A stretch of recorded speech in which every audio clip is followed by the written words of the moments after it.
And our most important resource is our children. And the fact that we are still putting our children into a system that has been demonstrated to be the worst way to get anything done is doing them a huge disservice.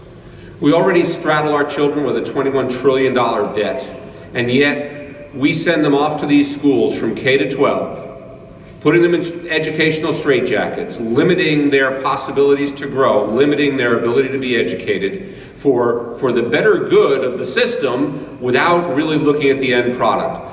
That is something that is extremely unfair, unjust, and unconscionable to do to the next generation of Americans. And I'm glad there are forums like this one that are forming up where people will have the ability to say, this has to stop.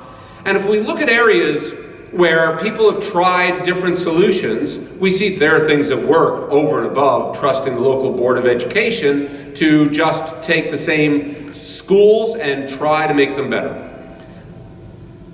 When I went around to different schools, I saw that children are not in their seats. Kids are getting rowdy in the hallways. And yet, in a place like New Orleans, where the schools were wiped out by Katrina, the government didn't have time to put up new schools. And what did they do?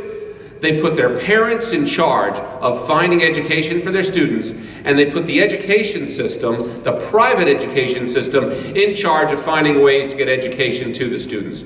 Private schools cropped up all over the city, in parish after parish. They found areas where kids were getting better education than they ever could have gotten with a public education.